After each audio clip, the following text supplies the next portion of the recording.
La classe comme ça. Ouais. Bonjour à tous, bon bah voilà, c'est officiellement le printemps 2019, donc il est temps de reprendre la saison. Et cette année, j'ai décidé de vous partager un petit peu plus mes sorties dans le détail sur la page Ocean Fishing et sur la chaîne YouTube Ocean Fishing. Donc je vous invite à nous suivre.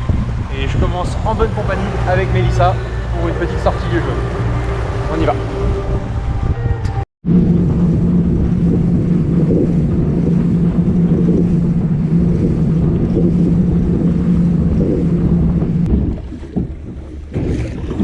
Voilà, on est rendu sur zone, donc une épave bien connue du secteur. D'ailleurs, il y a quelques bas au-dessus.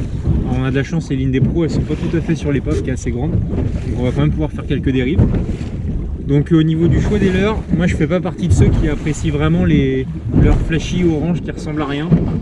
Il y a des marques comme Fish, comme Westin qui se cassent les pieds à nous faire des leurres magnifiques, qui sont des belles imitations d'un lançon par exemple.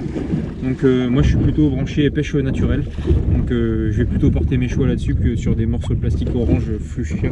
Même si les lieux jaunes sont plutôt des poissons pas très intelligents, on a quand même plus de chance avec quelque chose qui ressemble à ce qu'ils mangent habituellement. Allez, on essaie.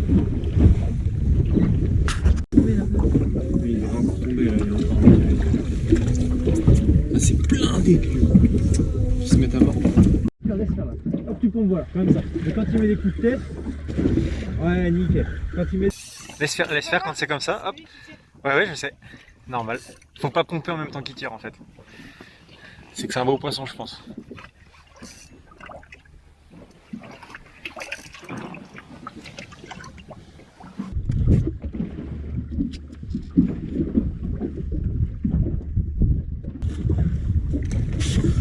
Il est énorme. De bout en bout, ouais, il est balèze celui-là. Il est correct. First. Bon bah, c'est toi qui ouvre le bal. 1-0. C'est moi qui prends. Ouais, après c'est pas trop... Si, il est correct. Oui, il est plus gros que ceux qu'on a pêché la dernière fois, je crois, non? Ah, ils sont sympas ça. Alors pour le placement, je pense que j'apprendrai rien à personne. Pour le placement c'est super simple, on repère l'épave, on regarde dans quel sens se projette la dérive. En l'occurrence aujourd'hui elle est sud-est-nord-ouest, ce n'est pas terrible par rapport au coefficient, au sens du vent et de la marée. Et ensuite on contourne l'épave à chaque fois, de sorte à se placer sous l'épave et à ce que la dérive vous fasse traverser l'épave, tout simplement. Et vous avez présenté votre leurre sur des ascenseurs, donc des remontées plus ou moins rapides, linéaires, pour créer comme un comportement de fuite pendant cette dérive. Allez, on fait un essai. Il y a une grosse nappe, mais ils sont bien collés. Bon, alors un petit exemple, ça normalement ça devrait donner. On a une détection de lieu qui n'était pas très active. On voit qu'il y a une énorme détection, une boule de fourrage qui est au-dessus.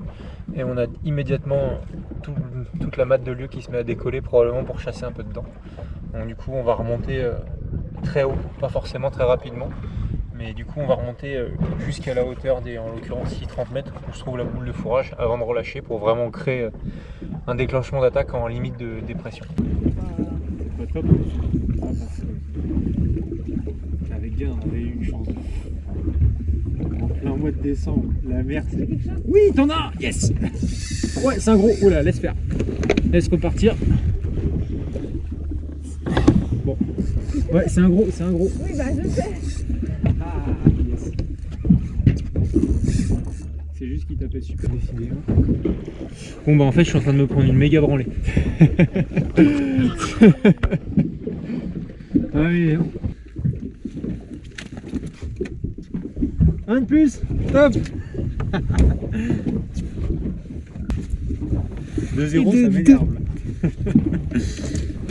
Non, il vient de voir. Je pense qu'on peut peut-être essayer de se changer et de passer dedans. Je les laisse tranquilles, on tente?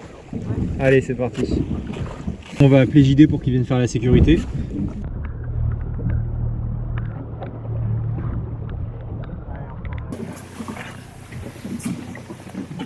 Wow.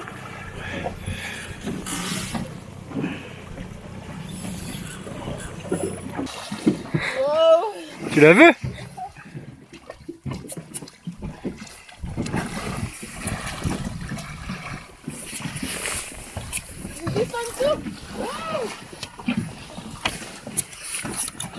Il nage avec toi.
Ouais, c'était trop bien. Un cachalot. Bon alors tes impressions? Top. C'était trop